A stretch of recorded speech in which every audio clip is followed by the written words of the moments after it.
Good morning, ladies and gentlemen. Welcome back to the show, the RR Show, the best show on the internet, bringing you the hottest Reddit stories that we can find. Today, I've got some from a favorite subreddit of mine. I just wish it was a bit more active. r/TalesFromTechSupport. So grab your tea and your popcorn and get ready as we jump in with our first story from the 123 King Reddit, with the story Disasters Come in Threes, or How Not to Install Solar Panels on a Public Building. It's 9 a.m. on a Sunday morning. The mood is jovial as the majority of the staff are out and there's a 4-day weekend coming up. The workload's relatively light, with the majority of the tasks ahead revolving around the new CCTV system being installed around the building. Much of that is being done by contractors, so my workload for the next 3 days is largely configuring networks and patching cables. There's other work going on site, including the installation of solar panels funded by one of the government's green schemes. The installation of such solar panels has, so far, gone smoothly. I'm not exactly in the mood for rushing around at this time in the morning. The kettle is on, the coffee is brewing, and I'm planning the day's workload and performing research on r/TalesFromTechSupport. Suddenly, there's a crackling on the radio. King's boss, can you come out here for a sec? We've got an incident at the rear loading bay. My boss, King's boss, and myself, because I'm nosy, came outside and to investigate the issue. Outside is a forklift truck. A lot of men in high-vis jackets scratching their heads, and a significant amount of masonry piled on the floor, where no masonry should be. Reviewing the CCTV, it was clear what had happened. The forklift driver had his forks lowered too far down and had clipped the corner of our store cupboard.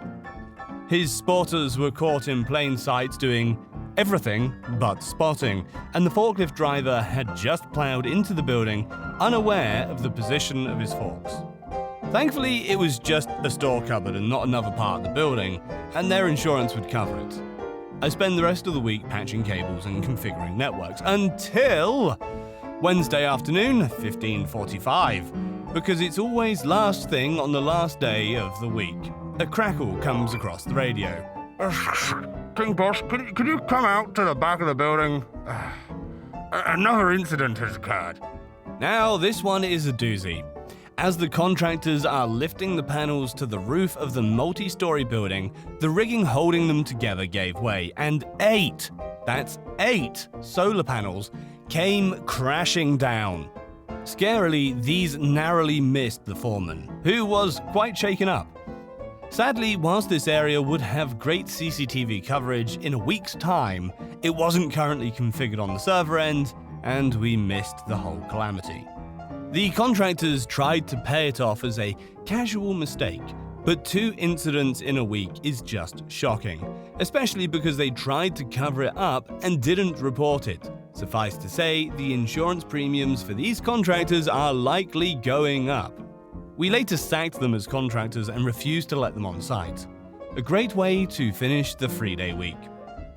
It's a week later, and it's time to plug these babies into the grid. This isn't as simple as plug it in and switch it on, and requires the electric company to reconfigure the substation. Therefore, there was a full power down of the site.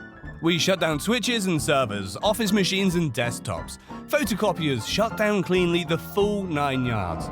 We pulled a bit of overtime as the power would be out for the weekend for the electric company to complete their works.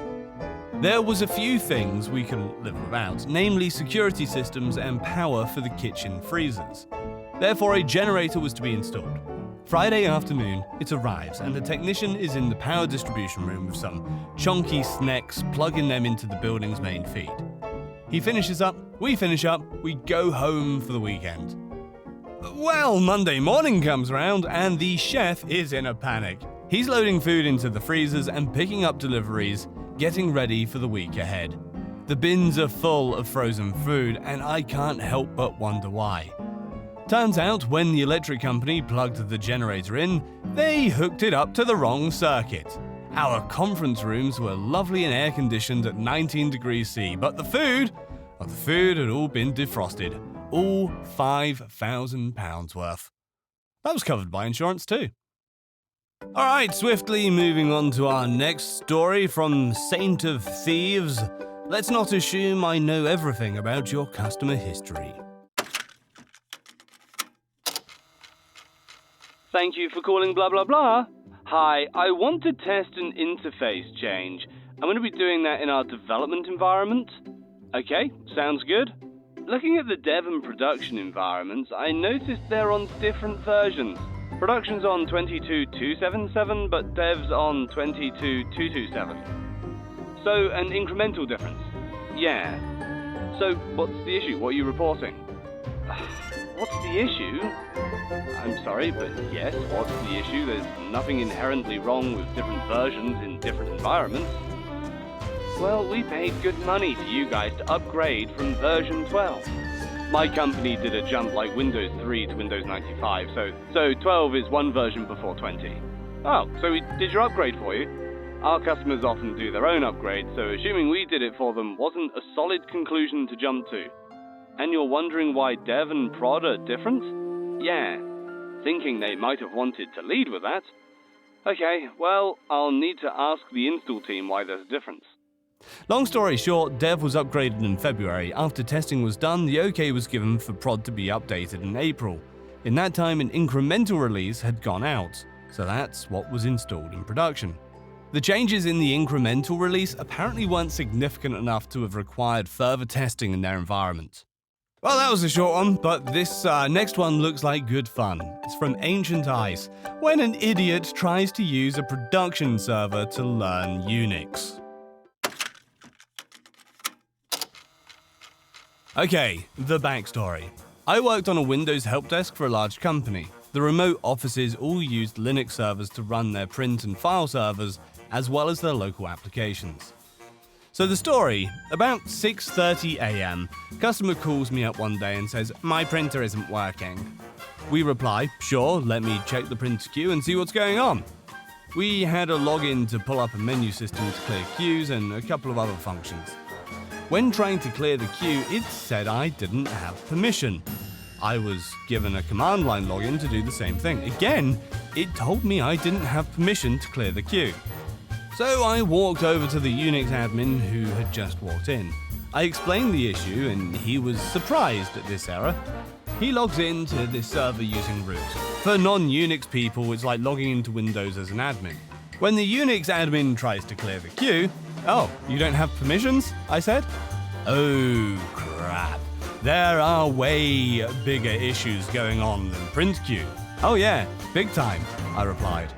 "I'll put a ticket over to your queue in a minute." In the investigation, it was found out someone on the application team used the root login to play around to learn Unix commands more. He did a chmod 777-R from the root directory. This changes every file and folder to read, write, and execute for user group and all. In other words, messing the entire server's folder permissions up so bad it cannot function. He didn't want to buy an old computer and just put Linux on it and learn, but instead used a production server to learn off of. The application team was given a different login to use that day, and root was only used by Unix admin after that. The idiot who caused all of this was yelled at to an inch of his life and basically told if he made one more screw up, he would be canned. We were all shocked he wasn't fired. We think that was just because he's the only person that worked the graveyard shift and no one else ever wanted to work it, and that's the only thing that saved his job.